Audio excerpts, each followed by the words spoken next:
Hey, welcome back to the Koinonia Podcast. On this episode, we're going to be talking about marriage and relationships, the good, the great, and the sometimes challenging. Let's get into it.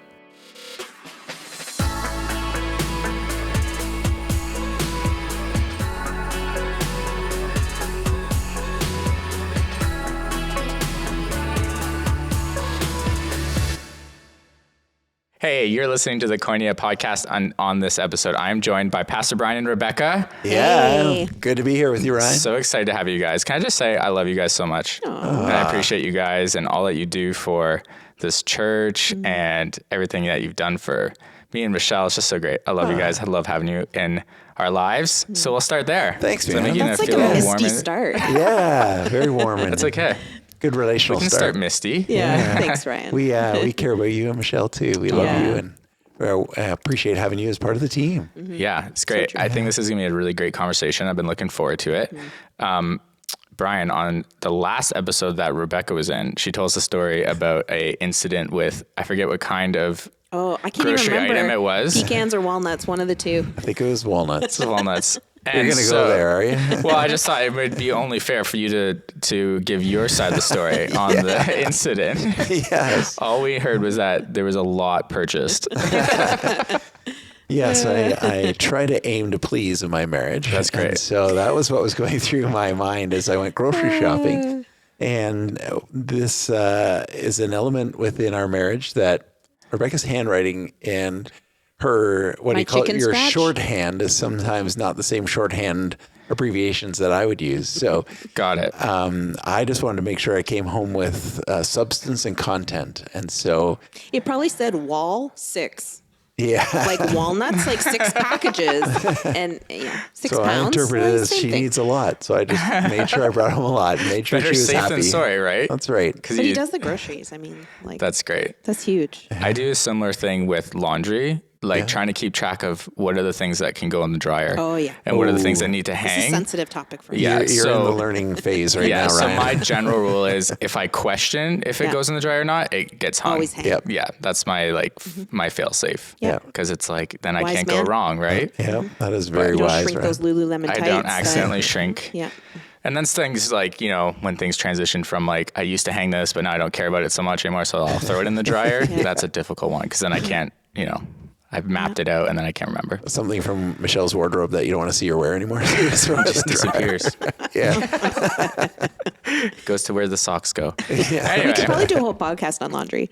we could probably do a whole podcast on things in marriage that are weird and funny. Yeah. Yeah. That's actually true. I always make the joke about at like every marriage conference or something, there's always like the person speaking always has to make the joke about like the toothpaste or Right. it's Toilet like how many or the seat toilet or, seat or the like the typical toilet stuff. paper. Like, is it Yeah. like Rolled over or roll or rolled under. yeah, you know what I Yeah. mean? It's like how many times have we all heard that? It's over. I do switch it over now just for him though. Like, yeah. Actually, we were away this weekend, yeah. like for our holiday weekend, and the toilet paper. Do you remember? It was like folded into this like fancy little triangle Oh, thing. nice. So under and folded into a triangle. Did you refold it perfect after every use? toilet paper. No. I learned that there is a wrong way to do the windshield washer. Like there's a certain amount of time, like when you are washing your windshield. Like press the button for when so long. Yeah, it's like there's a perfect amount of time that you hold the button. Well, of course. And I know that every time I do it, I either let go too soon or hold it for too long. And I have yet to figure out the perfect amount of time. So Just I'm still causing working stress on in your that. marriage? A little bit sometimes. Only on road trips. Only on road trips when we were driving. So marriage. How long have you guys been married for? I can answer it right I'm away. always like, I think it's 28. It will be 28 or It it will is? be this fall, October see? 15th of 2022. 1994. We Oh, got a married. fall wedding. Yeah. Very nice. Oh, it was nice. You should have been there. It was good. Yeah, great. It was by far my favorite wedding. Did you say 1998? 94? 94. Yeah, right? Yeah. Yep. Yeah. So I was 5. Yeah. Okay. You could have been. Yeah. Could have been a ring bearer. I got in there. That's great. So you Yeah. guys obviously have been married for a while, and I'm sure you've learned a lot. And so we're just going to have a conversation about marriage and just kind of figure it all out. It's great. We look forward to doing it with you. I don't know if we're going to figure it all out, actually. Yeah, that's a good point. In one podcast. It's a journey. Yeah.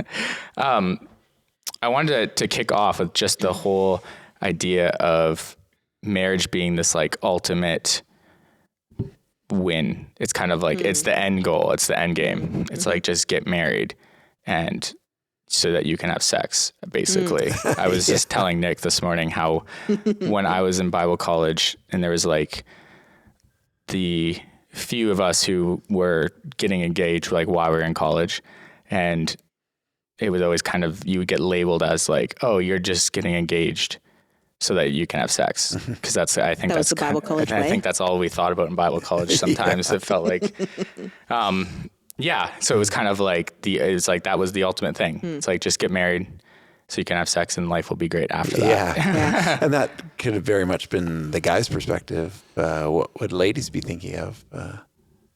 Just get married to have sex? Okay, it could be. I'm just kidding. No, that's a good point. And I was thinking how like we've been together almost 30 years, right? Because we dated for 4 years first. Yeah. So we have a unique perspective on those dating days. And you were in Bible college then, right?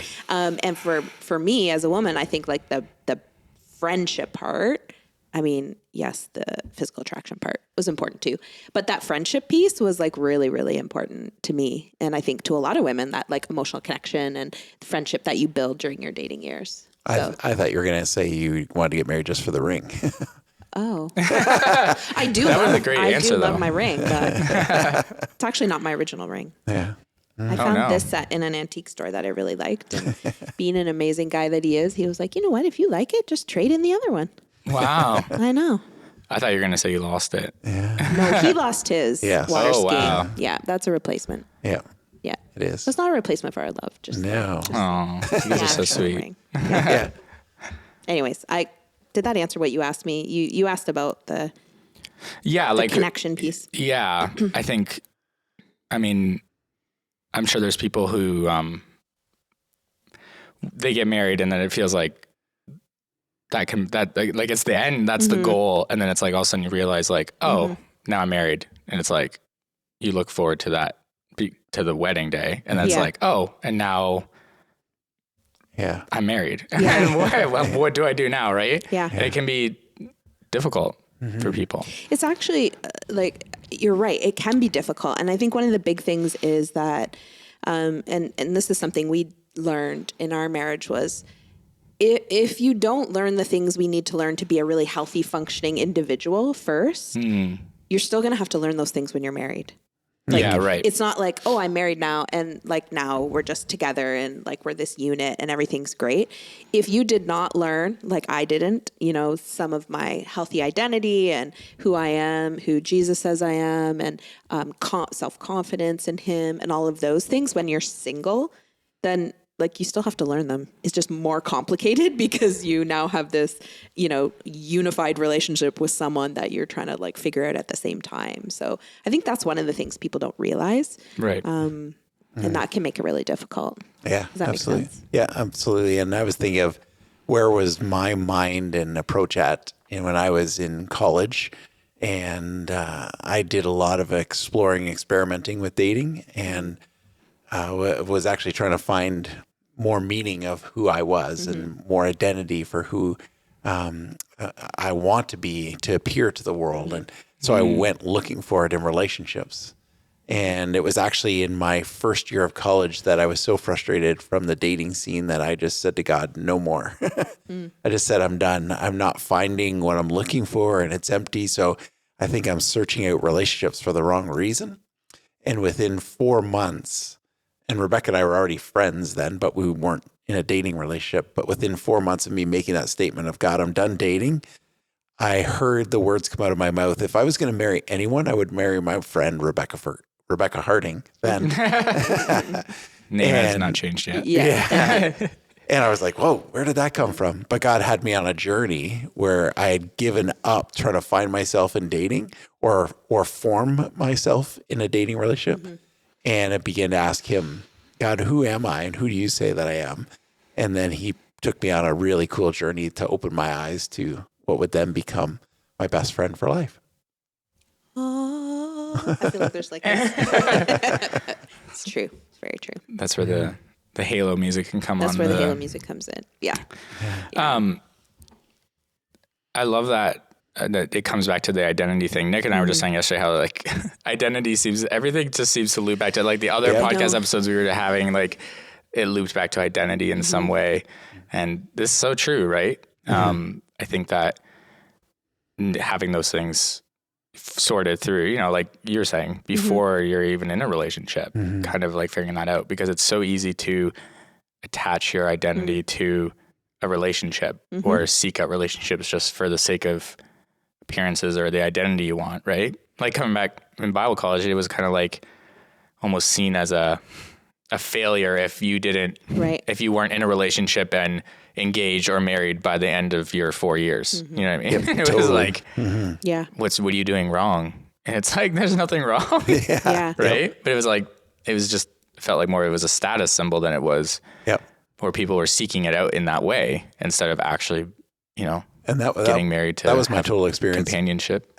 Through my teenage years and summer camp, because innocently at teen camp for teenagers, at the end of the week, there was a banquet and you had the opportunity to take a date to it, and you didn't want to be seen as the person who didn't have a date for the banquet. So it was exactly what you were saying. Is then that became the whole drive and focus of the week and each summer, and much of my teenage years is whether you were in a relationship or not, boyfriend, girlfriend was a status symbol.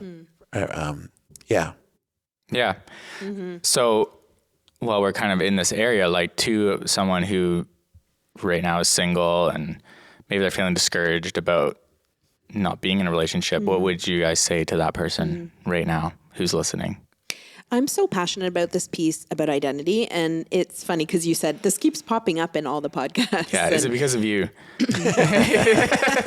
It's because you keep bringing it up. I know, because I am passionate about it because it is like the baseline for everything. Yeah. And I was thinking as we were preparing for the podcast today, I was thinking about Jesus, and Brian and I were talking about how like clearly Jesus was single. Right? Facts. Yep. He was single. And he, like, if we look at anyone who really knew his identity, like it was him, right? He had affirmation from the Father. He like knew his purpose, his calling, and he did that without a partner. Yeah. Right. And so I just think that I just could sit with that for so long. So people who are listening, who are single, and anyone who's listening, like coming back to that identity piece is, it's just like the baseline for everything. I feel like, true. Yeah, we have to know it, and we have to know it in ourselves, whether we're single. We have to know it if we're married. It doesn't change. And we have to learn it over time. So ideally, we want our kids to learn it when they're small, so that when they're going into those teen years and going into school or university, they're not floundering like we did the same. But then some of us didn't learn it till we were adults, and that's okay. And then seasons change, and then we have to learn more about our identity as we keep going. So I just feel like it is the baseline for everything. Yeah. So my encouragement would be to somebody who is single is have that conversation with Jesus. Jesus, what was it like to be single? How did you handle it? How did you handle the temptations, the discouragements, the being the third wheel when you went out with a couple, you know? And have some prayer conversation with Jesus about that and say, Jesus, teach me about how you settled that, how you and the Father operated, because I want to operate like that with the Father in a spiritual relationship so I can walk in confidence or comfort or strength of who you say I am. Yeah. While we're on the identity piece, we'll take a detour here because this is a question, like it comes up a lot. And I've been thinking about it a lot for myself over the past, I don't know, year, 2 years, COVID. And like, I get the whole, you know, I'm a child of God, you know, all those kind of buzz phrases we can say. But sometimes I'm like, I get that, but like, I don't understand how that gets, you know what I mean? Actually forms my identity. It's like, I know that, but I don't know it. You know what I'm saying? Yeah. So like someone who is like outside of even relationship, you're just coming back to identity be kind of like the center of it. It's like someone who's struggling to even start to put that kind of language or explore that. Where do they start with it? This is a hard question. No, I'm throwing it at you. It's a good question. And there's a phrase that keeps coming back to me that I'm meeting with a counselor.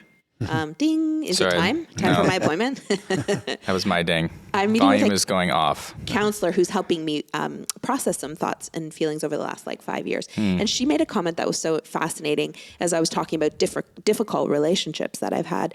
And she said, if someone is not healthy, it's really hard to have a healthy relationship with them. And I thought about it in the context of a marriage. If one person's not healthy, it's really hard to have a healthy relationship, even if you're healthy yourself, or in a friendship or in any relationship. So that's why figuring out this identity piece is important. So you're asking what are some of the small things we can do? Yeah, to kind of get there. Start sorting through the identity thing. Because it's easy to identify, I have no idea who I am, or you could identify maybe, I'm attaching my identity to X, and that's a bad thing. But it's now what do I do? Yeah. And it's sometimes it's easy to see what's going wrong, but not then be able to figure out how to make it right. Yeah. Yeah. And I think one of the most important parts is having people in our lives we trust to speak into those areas. And that could be hard, right? Yeah.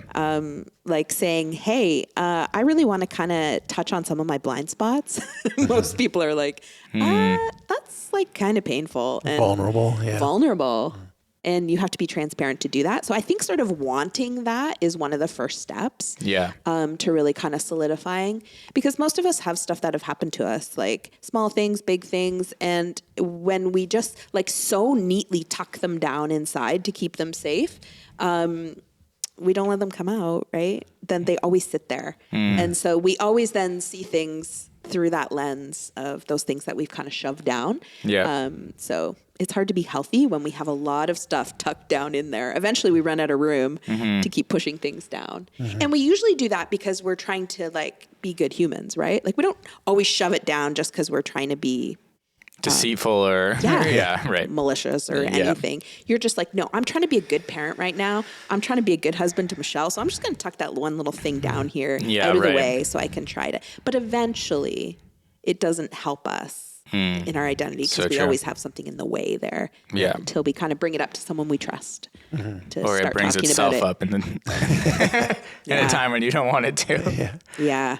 We also shove it down out of shame, embarrassment, believing the lie, I'm not enough. I'm not as good as somebody else in my life, in my world. And so then we shove things down. And so Rebecca, you mentioned about inviting a mentor, a coach, a counselor to speak into your life. It's wanting that, you said, and also inviting and saying, hey, here I am. I want you to speak into this, read into this, and see where I'm at. And this can be hard in marriage, right? We're talking about singleness and marriage, but this can be a really big piece in marriage because when you feel shame about a certain area or when you feel insecure about an area of your identity, you don't want to show that to your person you're closest with, right? I'm okay, I'm kind of embarrassed by that part, so I don't really need Brian, even though we're pretty open with each other on everything. There's still those areas that I'm if he sees that, that's gonna feel shameful. So it can be really hard in a marriage relationship. Those have been some of the most beautiful experiences we've also had in our relationship, is being vulnerable enough, taking a risk to put it out in front of the other and saying, or asking, hey, what do you see in me? Why do you think I get defensive? What do you think I'm hiding? Can I admit this to you? And can we talk about it safely? And those have been some beautiful risk-taking moments that have created potential for us to grow stronger in marriage. Yeah, that's so true.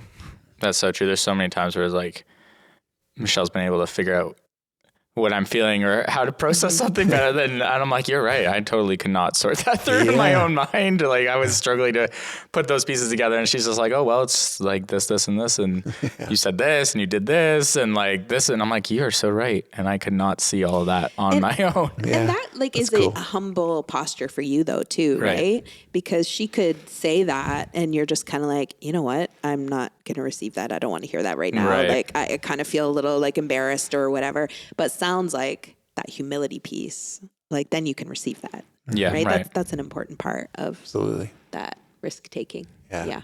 Yeah. Yep. While we're talking about kind of going this way, obviously when you're in a marriage, there's times where things can be challenging and difficult, and you have to have those kind of hard conversations. You know what I mean? Those moments where you're just like, there's something going on here where you flip out over something and it's like you just don't even understand how you got there, what's bothering you, and all those things. You can have those kind of those challenges. So maybe we can just take a little bit and just talk about navigating those moments where you're just kind of run into a wall and something's going on, whatever it is. Yep. That's not really necessarily a direct question, but I open the floor. Never happens to us. You know. I think of times that we did face those challenges. Yeah. And what was helpful, I think, for us was to just call it out and name it. Yeah. Say, this is really hard, isn't it? We already could see emotion in each other, whether it's eyes or voices or tears or anger or, closing yourself off from the other person. So we already saw the signs that this is challenging or this is big. And so we just called it out and said, oh my goodness, this is something we need to talk about, but it's a big one. So identifying it, and then we took sometimes, not always, but I remember us taking the posture to say, hey, do we talk about it right now? Or do we say, let's pause and wait till the emotions calm down and pick a different time of the day today or a different time of this week, save it for the weekend when we can unpack it more. And we also then, if it was then that we said, no, we could talk about it now, we also then did something that seems very typical for, Christians to do, but we said, let's pray over this because this is obviously we're identifying it's bigger than us. So let's invite the Holy Spirit into this and say, help us, God, because we feel like we're going to start battling each other rather than recognize we're on the same team. So those were some quick things we did, right? Just name it and then say, do we address it now? And then, hey, God, help us. And two things come to my mind there. I hate it when I say that because then I'm like, oh, darn, I'm going to forget what the second thing is when I do the first thing. I'm going to tell you that you thought of three things and then I'll really throw you. The first thing is how normal it is to have conflict. I want to talk about that. Yeah. And then the praying piece, I want to address that too so you can remind me. I'll help you. I'll try to remember with you. Yeah. I think it's so good for us to normalize how conflict in relationships. That's so good. It's so important because it's so easy for us to be like, well, we have these, things in our marriage. Like, let's be honest, relationships, marriage, like life events are hard. Yeah. Like, we've walked through some hard stuff in the last 5 years, and not just little things, but like big life events, whether it's with our kids or relationships or job changes or ministry things, COVID. Like, truly, these are hard things, and everybody's walking through them. And so I think it is so important for us to just be okay with the fact that there's conflict. And I think I maybe mentioned it in the other podcast. I think it was Tammy that said to me one day, but the fruit of conflict resolution is so rich. Like, this conflict is so hard, whatever we've been walking through. And yet the fruit of it later is like, oh, it's so good. It's so worth it. Yeah. But it is hard work. Yeah. It's like sweat and hard work to work through conflict in a marriage or in any relationship. Facts. For that matter. Yeah, right. Totally. Any relationship, not just marriage. Yeah. And when Bryan mentioned the spiritual part of praying together and it's easy for that to sound sort of like, okay, that's just the right thing to do. Yeah. But for us, it was a real battle plan that we feel like was successful for us. In so good. Holding hands at night and praying. And that's a big deal. I'm not just talking okay, God, help our kids, help us deal with whatever. We're talking hold hands and be like, no, we will not let the enemy take away our relationship because of the stressors we're going through.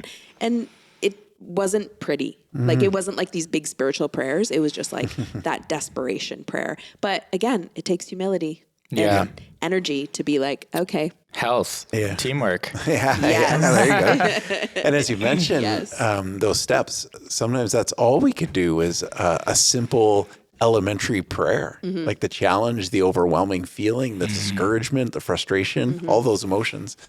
Sometimes at night we would breathe out a sigh of exhale, and then we go, hey, we should just pray right now. Yeah. And it would be simply just, God, you see what's going on, help us. And sometimes we'd fall off to sleep. And sometimes only one of us could pray. I'd be like, no, I've got nothing. Yeah. And Brian would, or the opposite. So, Right. yeah. Yep. Mm-hmm. And then other times we'd pray and then we'd be able to walk some things out. But you mentioned about it's normal to face conflict. James chapter 1, we often encourage couples with this, is where James says, consider it pure joy whenever you go through conflicts of any size, or trials, he says, of any kind. And because it's going to produce character, maturity, faith. Yeah. It's going to lead you to asking God for wisdom if you don't have it. And so in relationships, don't freak out when you have the bad or the ugly or the challenging. It's the time to press in, not freak out. It's the time to lean in. It's the time to say, as you said, part of our battle plan, you got to use every supernatural resource that you have, which is God, and come and speak into this and give us wisdom that we don't know. Yeah. I remember like early in our relationship, marriage, like almost feeling a shame around, like, if we did get in a conflict, we did argue about something or fight about something, it was like, I must be doing something wrong. It's not supposed to be like this. Right.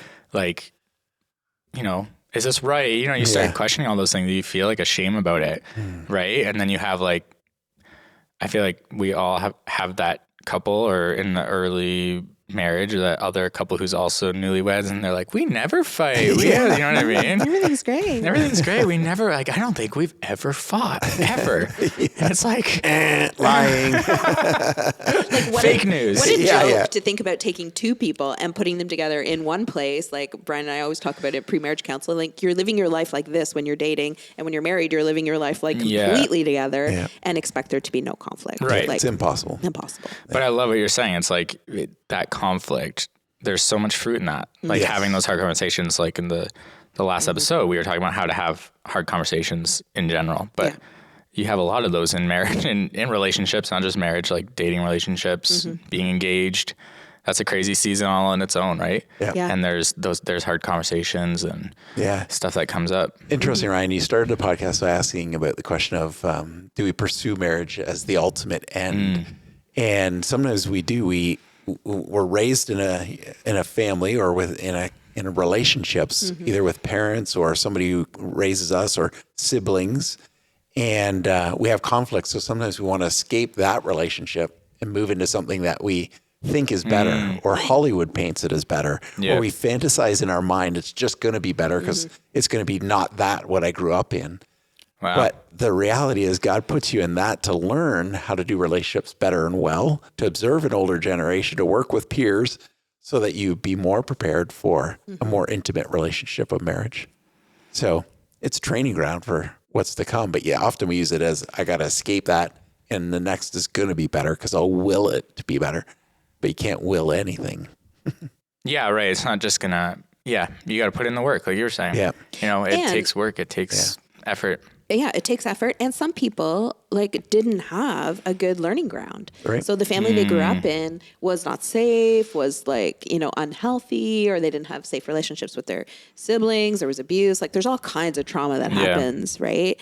And so then we add that piece in, and then you come to just being an adult, whether you're single or married, and you've got all this stuff all of us have to work through, right? When we're talking about the importance of knowing your identity, that's another piece. Knowing your identity means acknowledging some of the hard stuff that you've walked through in your history and your past. And nobody likes to hear it, but until we deal with, and talk to someone about those things, it's hard to be healthy. Yeah. So what you're saying is saying your wedding vows doesn't automatically erase all things previous. You got all your baggage with you, right? Yeah. Right. So it's coming. It's not a baggage check. No, that would be nice. Put it on the carousel and it goes away. Yeah. It goes on the conveyor belt, disappears, Wouldn't and never that be comes just the easiest way to deal with stuff? Yeah. That's a great reference about your wedding vows. It doesn't erase or delete it. It actually is committing to say, I'm willing to bring all my baggage and to take and own all your baggage, and let's figure it out and open it up together. Mm-hmm. Yeah. I wonder how many of us are really honest, like, especially if we're entering a marriage relationship, about our baggage, you know, when we come to our vows. You know, some people are honest and, you know their partner really well, but I can guarantee there was probably things you guys didn't know about each other. There was things we didn't like really understand yet about each other. You're not so hyper aware of the baggage you're bringing, right? Yeah. I always said, like, you don't think that you're a selfish person until you get married. And then you realize, like, oh, maybe I do.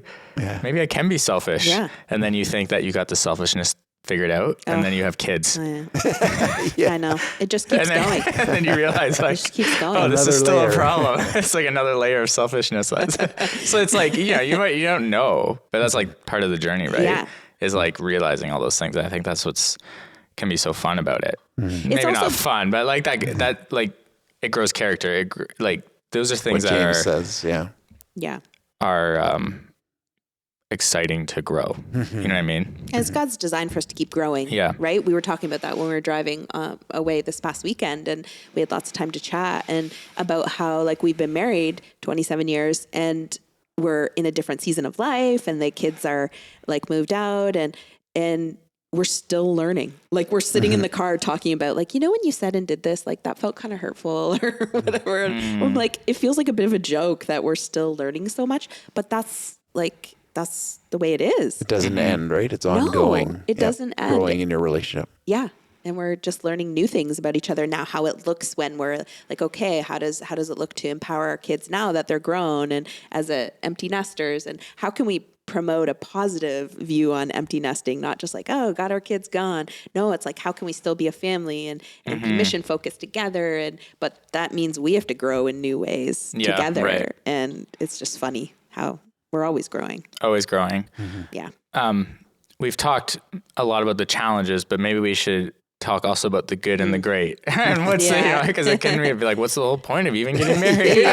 It sounds a good way to put it. Terrible. No. What are some of the great and good things about marriage, relationships, companionship? Yeah.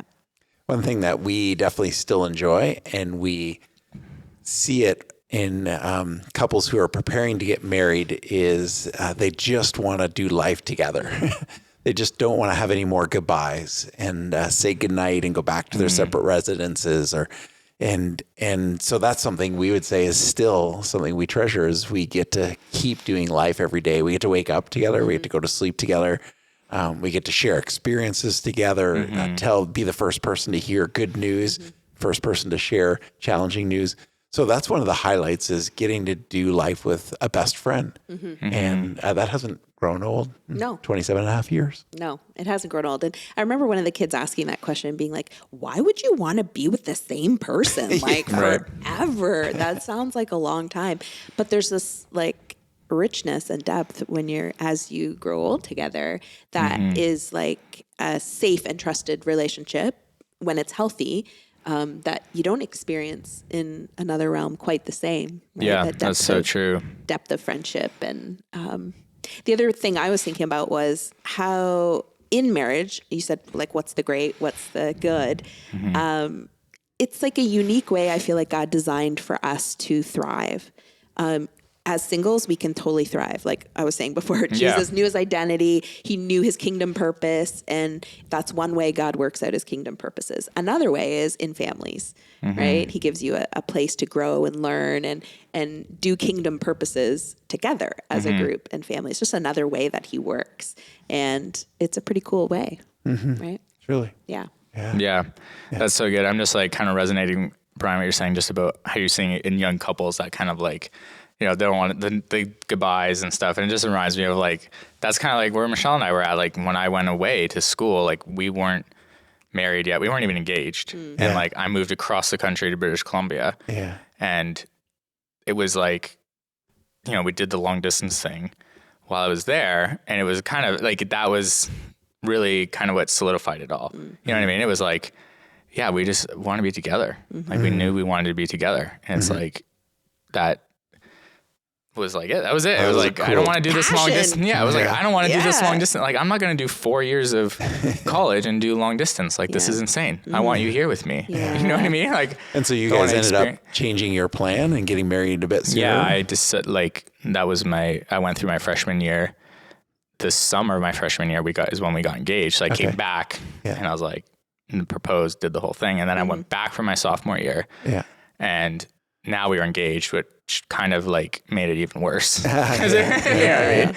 And so I did my first semester, the fall semester. And when I came home at Christmas, I was like, I'm not going back to BC without my wife. So then I just kind of put school on pause and we planned the wedding, got married, and then we went back to BC. And I just picked up where I left off. And then I did the last 2.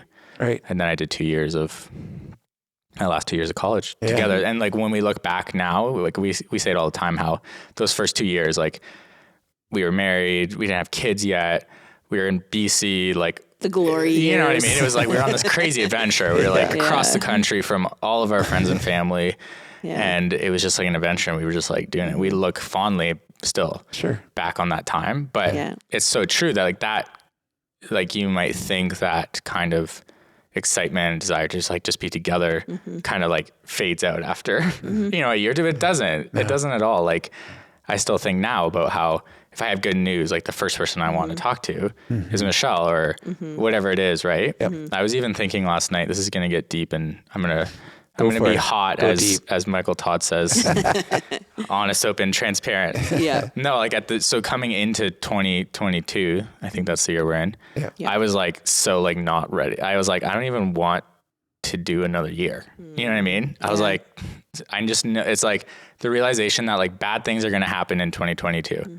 It's like, there's going to be something unforeseen that's going to come up. That's going to be a challenge. There's going to be whatever it is, right? Like, I'm going to get in a fight with my wife. Like, there's no way I'm going to go through another year, like a whole year. You know what I mean? Like those things, those conversations are going to happen. Like, I just don't want to do it anymore. And I was thinking last night, I'm like, you know what, as much as I can think of all the bad things that are going to happen in 2020, I could also think of the good things. You know what I mean? I could think about, there's going to be nights where we just are going to talk like all night about something. You know what I mean? Yeah. And I'm going to have a moment with my kids that's like beautiful and amazing and exciting. Like, you know what I mean? Yeah. Like, as much as there's guarantee of bad things to happen, there's a guarantee of good things to happen too. Very true. And I kind of like switched that in my head and just like, I don't know, unforeseen good things are going to happen too, just as much as unforeseen bad things are going to happen. It's just like, you just do it. Like, it's just life, but having that, knowing that a lot of those good things are going to come from my relationship with my wife, even though we've been married for, well, not as long as you guys, but still, I didn't get married when I was 5. 11 years. It'll be 12 years. It's weird because we got married in December. Right. So like this year, 2022 will be our 12th year anniversary, but it's not till the very end of the year. So it's kind of weird. I also keep like, how 2020 and 2021 and 2022 So kind of feel like all 1 year. Yeah. I feel like we've been married for 10 years, for 3 years now. You skipped a couple of years. I have to remind myself, no, years have passed. The calendar turned. The calendar turned. We were at, so we just had our 11th anniversary in December. Cool. Yeah. That's cool to hear about your relationship with Michelle and how it grew. And what I hear you saying is like trust, right? And I had this picture of, while you were talking, I could see this foundation that you built. So you said like in your early years, you were so excited, the adventure, and it was like that initial foundation level, right? But now each year of your 11 or 12, it's like you've grown this foundation. So even though you're like in 2022, bad stuff might happen, it's like, but you have that like whole foundation built already, right? So you trust each other. And I think that's hard for people, like, especially as we've been saying in 2022, there's been so much hardship for so many of us. And I'm sure there's people listening whose marriages and relationships are in hard places and they don't feel like they have that foundation built. And I so want people to know it's okay. Like, God can rebuild foundations, like through forgiveness, through learning, through growth, through community, through transformation. Like, it's possible. And so I don't want anyone to go away thinking like, oh, if I don't have some of these things in my relationships, this is horrible. It's always possible. Yeah, it's so true. Yeah, always possible. And I would just add, it's still and it's always rewarding. Rebecca and I definitely still highly recommend marriage between a man and a woman who are created by God, very different than our wiring, the way we think, the way we connect. But yet God does something beautiful in marriage that there's no other relationship like it. So we still highly recommend it and say, pursue it. It's worth the work and effort to press into it and discover it and grow in it. In year 1, year 2, year 5, 10, 60, however long it goes, it's definitely worth it and such a rewarding relationship. Yeah, that's great. This has been such a great conversation. I love talking with you guys. It's so rich, and I hope that everyone listening is taking something away or has something that they can work on or be proud of and excited about. So thank you so much for being on the podcast today. Thanks. I'm sure you'll be back. Great talking with you, Ryan. It'll be great the next time too. Thank you. All right. What a great conversation that we had in today's episode. If you took something away, why don't you share it with someone? If you know someone that could benefit from hearing what you just heard or seeing what you just saw, why don't you share it with them so that we can all continue to have these conversations about things that we deal with in everyday life and this journey that we're on, because we are all better together. Make sure that you're subscribed so you don't miss any of the upcoming episodes, and we will see you in the next one.